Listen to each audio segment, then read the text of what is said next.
Welcome to Alive and Well, the podcast for the new era of high achievers. You're done burning out, and you're ready to lead, work, and live in a rhythm that honors both your brilliance and your body. I'm your host, Michelle Grosser. I'm a trial attorney turned nervous system strategist, and I've lived the burnout story. I know what it's like to chase your goals at the expense of your well-being. And I also know it doesn't have to be that way. Here, we're redefining success. It's where productivity feels peaceful, boundaries feel like freedom, and energy comes from within. Each week, I'll share practical tools for nervous system regulation, time mastery, and somatic strategies so you can show up with clarity, calm, and confidence in every part of your life. Because you, my friend, were given a spirit of power, love, and a sound mind. So here's to life and living it fully. This is the path to feeling alive and well. Let's dive in. Hey, you are listening to Alive and Well. It's Michelle Grosser here, your host. Welcome back. Today we're going to dive into something your body's probably been trying to tell you for a long time. And it's that we don't just experience life, right? We don't just experience things that feel stressful or overwhelming or traumatic or disappointing. We don't just experience grief. We don't just experience fear. We actually store all of these things away, all of these experiences in our body. So if you're someone who has had different types of somatic cues, let's say, for example, you find that you always have a tight jaw, like a really clenched jaw overnight or in the morning, or maybe you always feel a heaviness in your chest, or maybe it's this constant tension in your neck and shoulders. Those are all signals. Those are all different kinds of somatic cues, somatic breadcrumbs, if you will, that are pointing to something deeper. So what I wanted to do today is I want to unpack what it really means to store trauma in the body and how it affects your nervous system and your energy. And then I want to go through 7 specific areas in our body where we tend to carry this stress and trauma, and then give you guys really simple, doable ways to help your body start to release that. Okay. So let's kind of start. Let's actually start here. Let's start with what it actually means to store trauma in our body, because you've probably heard the phrase, the body keeps the score, and it's become a bit of a buzzword, especially in, the healing, the somatics, the personal development space. But it's really more than just, a trendy quote or the name of a book you've heard of. It's a real physiological truth. And the science behind it is that our body isn't just this vessel, this empty bag that carries our brain around, right? It is our nervous system. Our nervous system is not just in our head. It's in our body, and our nervous system's number one job is to protect us, right? My nervous system's number one job is to protect me, and yours is the same. So it is constantly scanning both our internal environment, so the cues in our body, right? Scanning for whether we feel tense or relaxed, scanning for whether our breathing is slow and deep or fast and shallow. It's scanning everything on the inside of us. And it's also scanning our external environment for cues of safety or danger. And it happens through this process called neuroception. Neuroception is your body's subconscious surveillance system. So think of your body as having a closed circuit TV channel, right? It's like recording everything in our body. It's the surveillance system. It's happening subconsciously under the surface. We don't know what's happening. It doesn't ask for our permission. It just stores away surveillance footage all day long, forever, and then it responds when it has to. So when we go through something overwhelming, maybe it is a capital T, like big trauma. Maybe it's just chronic, and I say just, in air quotes, but maybe it's also chronic subtle stressors. Our nervous system is storing that information away in our body through different patterns of either tension or our posture or how we're breathing, how our organs and different systems are functioning. Why? Because in a moment of perceived threat, Our thinking brain, that prefrontal cortex that we talk about all the time, what do we know about it? It goes offline. So our body shifts into survival mode when it perceives something that might be a threat or stressful or whatever. Our prefrontal cortex offline. What comes online? Our amygdala, right? The fear center of our brain becomes activated.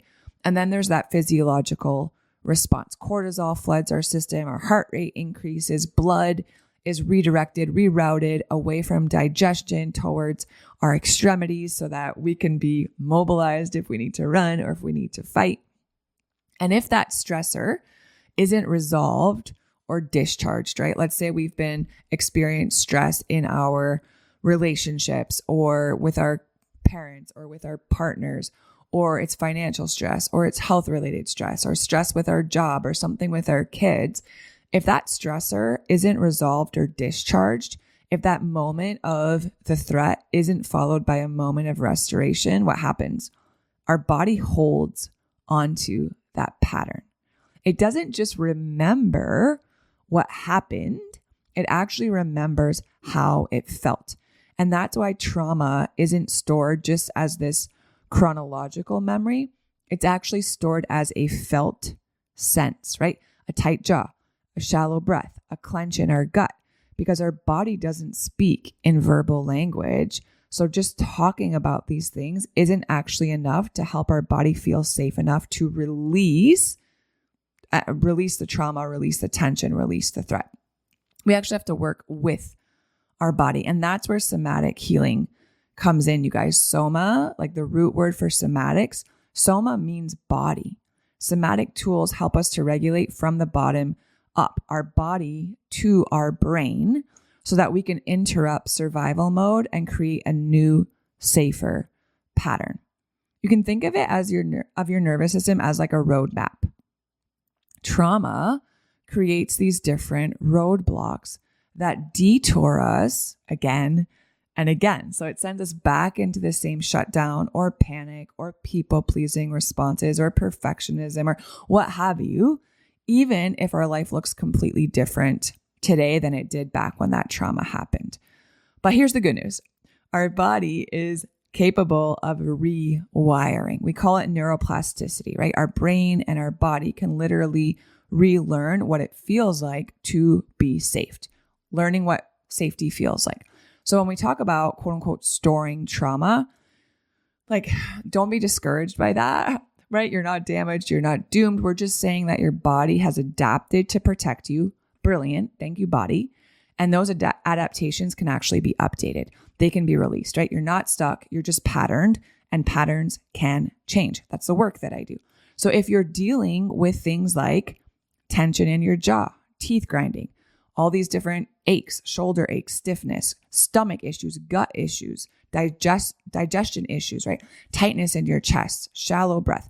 Maybe it's mood swings that feel disproportionate to what's happening. This exhaustion that rest doesn't seem to fix. There's a good chance your body is just holding on to more than you realize, but it doesn't have to stay that way. So let's take some time now. Let's go through the rest of this episode. I'm going to walk you through 7 what I see as very common areas where trauma gets stored in the body, especially for women, things that your body might be trying to tell you. And then I want to give you guys some really simple body-based ways to start to release that so you can get some relief in real time if any of these 7 common areas resonate with you. All right. The first area that I see where body holds trauma, and we've already talked about this today, is in our jaw.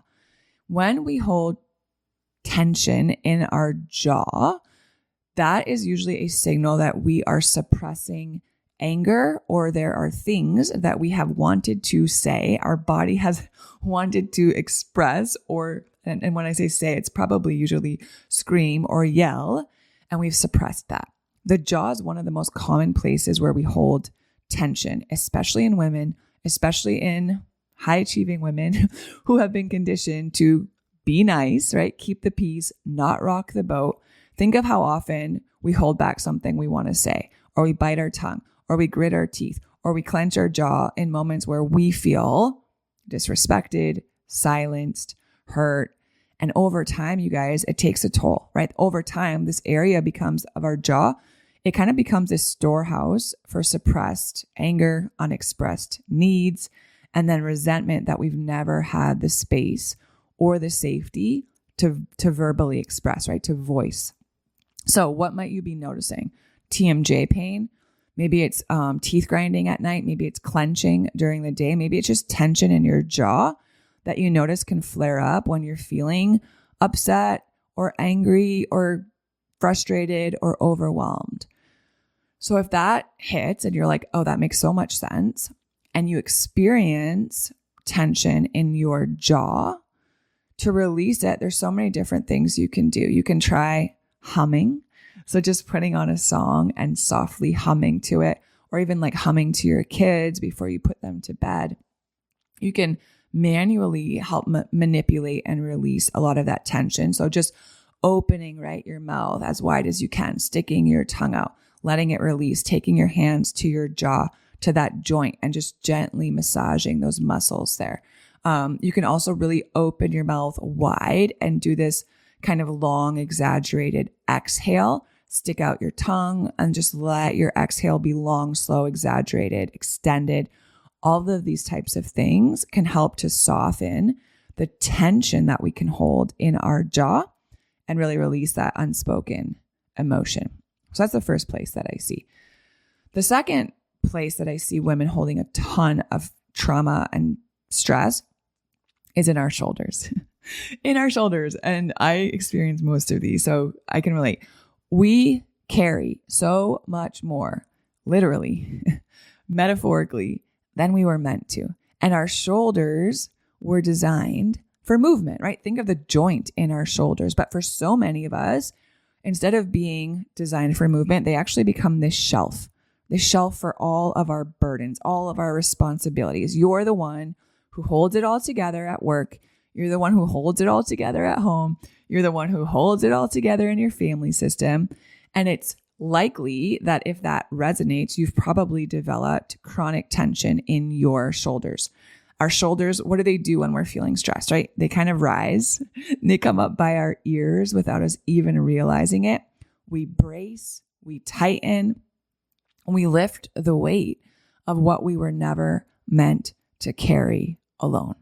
So maybe you're noticing, you always have knots in your neck and your shoulders and your back, that stiffness, that heavy feeling that can come across your shoulders, especially after, caregiving, decision-making, emotionally intense conversations, like all these different things that we carry. Something that's really helpful for our shoulders to experience some release and some relief from all of that tension and weight that we carry is called progressive muscle relaxation. If you've worked with me in any capacity, we've probably done this together. It's one of my favorite ways to release tension from my body, especially my upper body. Sometimes it's really hard to just help our muscles or give the signal to our muscles that it's safe to release and relax. And sometimes the best way or the easiest way, or the most efficient way to do that is to actually really tense our muscles, like in an exaggerated way, really hold and tense and squeeze and then release. And that can help our muscles to relax. So progressive muscle relaxation is what it sounds like. The area of your body that feels really tense. So if it is your shoulders, go ahead, squeeze them, squeeze your shoulders up by your ears, your neck. You can even squeeze your face or your arms or your hands. Hold that squeeze, hold it, tense, tight, and then relax it, right? You can stretch, let it release, and then do that maybe, 3-4 more times to help that area of your body loosen that tension and release and relax. You can also do like big shoulder rolls, somatic shaking of that area, just to help discharge that sense of tension, of holding. So that's your shoulders. Another area, the third area that I see trauma stored in the body is in our chest. Our chest is a vulnerable area. Physically, it's vulnerable. Emotionally, it's vulnerable. And when trauma hits close to the heart, think of loss, think of grief, think of heartache, betrayal, disappointment. our body naturally contracts in our chest. We kind of pull inward to protect. So if you have ever felt like you couldn't breathe through the pain, like it was really hard just to take a breath, that's not just a metaphor, you guys. That's your body responding to emotional overwhelm by limiting expansion, by limiting openness. So maybe you've felt that, like a tightness in your chest or shallow breathing, or it feels hard to take a full breath. I've experienced that before. It's kind of hard. Like I know my breathing is shallow. I'm like, okay, I want to take a deep breath, but it kind of feels like it hurts. Like it's actually painful for me to do so. Or maybe you feel a really heavy pressure in your chest when you're feeling stressed out or overwhelmed or in pain. That it all makes sense. So to release some of that tightness in your chest, breath work can be really helpful, especially the physiological sigh that I teach. 2 short inhales, right? Breathe in through your nose. And then another quick inhale through your nose at the top. And then exhaling through your mouth, right? Long, slow, extended exhale through your mouth. Doing that 2, 3, 4 times to really signal safety, right? You're expanding your chest and then you're softening constriction. That can signal safety and help your chest feel safe enough to release that tension. That's number 3. The 4th place we tend to store trauma in our body is in our gut. In our gut. Your gut, my gut, is often called our second brain. And it's called that for a reason. Our gut is so lined with neurons and it's so deeply connected to our vagus nerve, which governs our body's stress response. So when you've been in uncomfortable or unpredictable environments, if you've been in an environment where you've had to walk on eggshells, or you're waiting for the next shoe to drop, right? Or you're not sure what mood your caregiver's going to be in and what that's going to mean or what you can expect, especially early on in life, you guys. The earliest years, what happens is that our gut learns to brace. Our gut learns to brace. Our gut is like the control center of our body. It's where our fear lives. It's where our anxiety lives. So if you had to brace in early life, you probably experience digestive issues. You probably experience IBS symptoms, bloating, nausea, digestive pain that maybe even still intensifies when you're feeling stressed or overwhelmed or uncertain. All of that are usually likely signs that your body is holding onto fear, or your body is scanning and bracing for some sort of threat or stressor. How do we help this release? A couple different ways that can be helpful. One, just again, like gentle massage, bringing your hands to your abdomen, to your belly, letting it soften, and then just with your hands gently massaging the muscles in your abdomen. Diaphragmatic breathing, right? Breathing down into your belly, allowing your belly to expand when you breathe, right? Using those muscles in your diaphragm, in your breathing, can help those muscles, everything in your abdomen and belly, to soften. Even just the warmth and pressure of like placing a warm hand on your belly while you're breathing, just that can often cue to your body that it's okay to soften, and kind of brings this sense of feeling supported, and that can be helpful. So that's number 5. That's probably the most common one for me, although I also experience it in my shoulders and my jaw, but my gut is where I feel stress so quickly. As soon as something comes up that feels threatening or stressful, my gut just tightens up, and then I notice it in all these different ways. All right, so that's number 4. Number 5. The 5th place we store trauma in our body is actually in our throat. Our throat, well, so many things, but it's also the bridge between our heart and our voice, right? So when we've been told, directly or indirectly, that we are too much, our feelings are too much, we should be seen and not heard, we have to be a good girl or a brave girl or, whatever it is, a tough girl, or that something that we want to express isn't welcome, we have learned to shut down our voice, Trauma here in our throat often comes from having to hold back emotional expression. So if we were silenced as kids, right? If we were told not to cry, if we were told to contain our emotions, if we did so because we feared, rejection or getting in trouble or being, judged, or if we expressed our emotions, that would have caused some sort of conflict or discomfort in our caregivers that we could sense. We hold back, we hold it in, we silence our expression.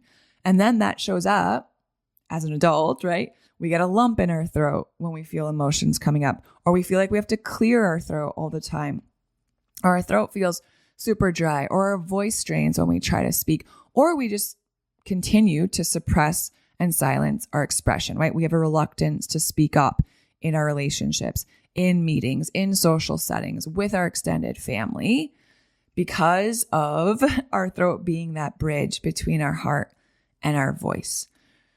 So how do we release this? A lot of it can come again through just making sounds like humming or singing, or just extended like ahs or ums, and letting those vocalizations, the vibrations of those vocalizations can help loosen tension.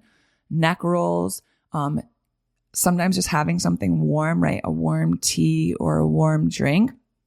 All of those things can help us reconnect with our voice safely. So that's the fifth one. The sixth place we store trauma in our body is in our lower back. Your lower back is linked to your sense of grounding and your sense of support. So when we store trauma here, often that relates to survival fears. So we have probably felt instability or financial fear or feeling unsupported.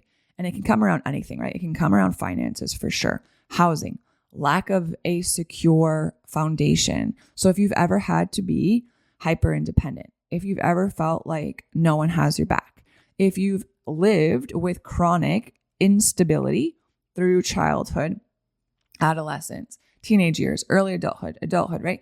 Your lower back holds onto that stress. And how does it manifest? Maybe you have chronic lower back pain, especially maybe if you start noticing now, especially during times of transition or change or financial strain, relational stress, right? All of those things can flare chronic low back pain.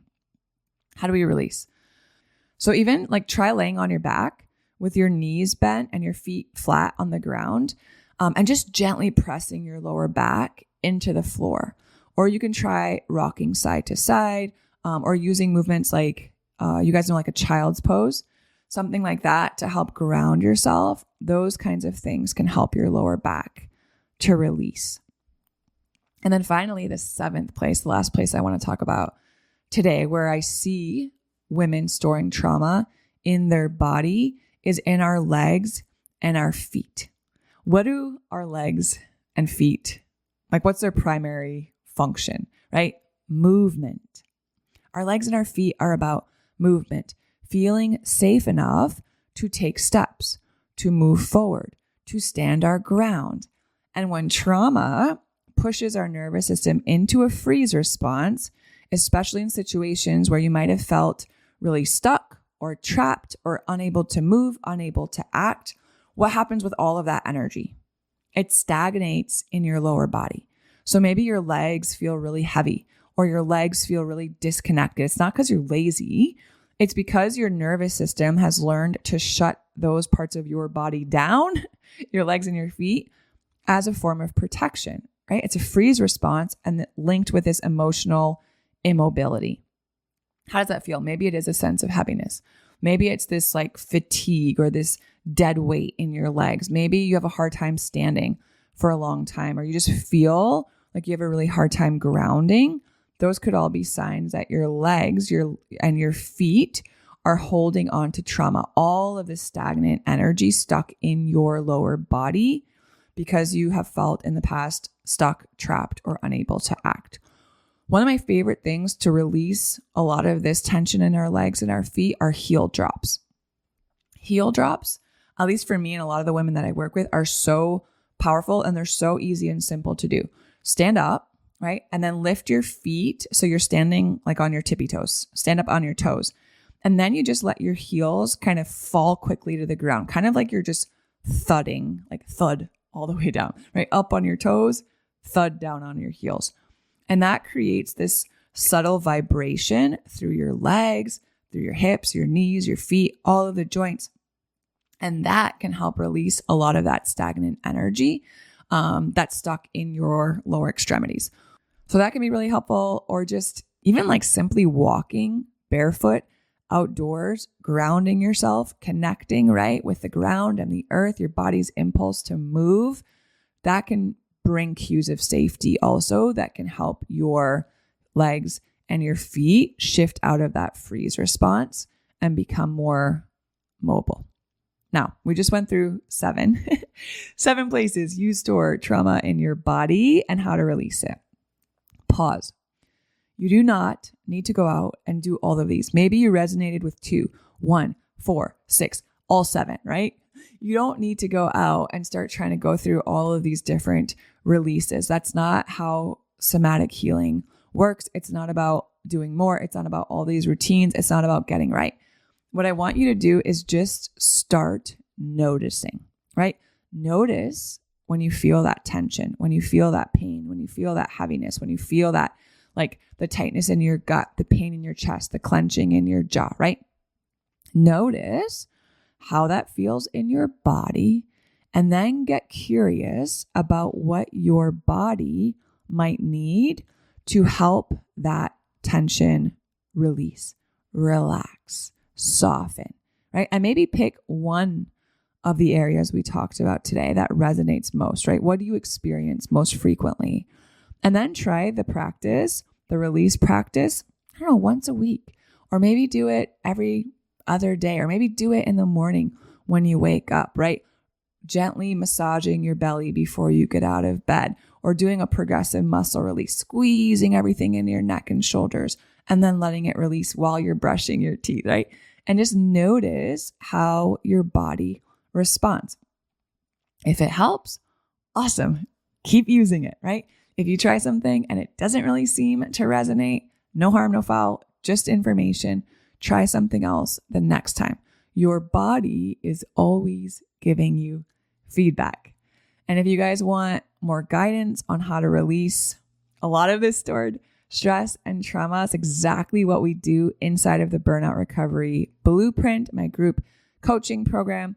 We don't just talk about healing, we actually practice it together with so many of these tools, evidence-based, body-based, science-based, that actually work, okay? Your body is so wise, you guys. It remembers everything. It's a library, right? Things your mind has tucked away. But the good news is you really can release what's been stored. You're not stuck in this.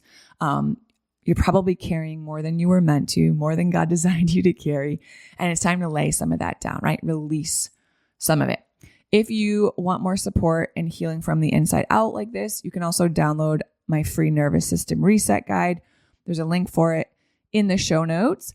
And within that, there's a ton of information, but there's also 3 different somatic practices that I have in there, and a guided breath work session that can be really helpful to help bring safety to your body and softening and let a lot of that release, right? You were made to feel safe in your body.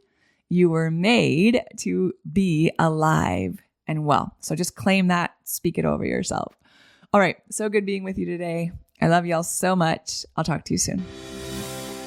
If you love Mommy's podcast, leave a review. Thanks for listening to Alive and Well. If today's episode resonated, would you do me a favor? Take 30 seconds and leave a 5-star rating and short review. It really helps to get this show out to other people just like you who could also use the information in this podcast. And if you're ready to take the next step in regulating your nervous system, download my free nervous system reset guide. It's linked right in the show notes. Inside, you'll find simple, body-based practices to help you feel more clear, calm, and connected starting today. Make sure you're following the show so you don't miss out on what's coming next, because you were made to thrive. Fully alive, fully present, and fully well. I'll see you soon.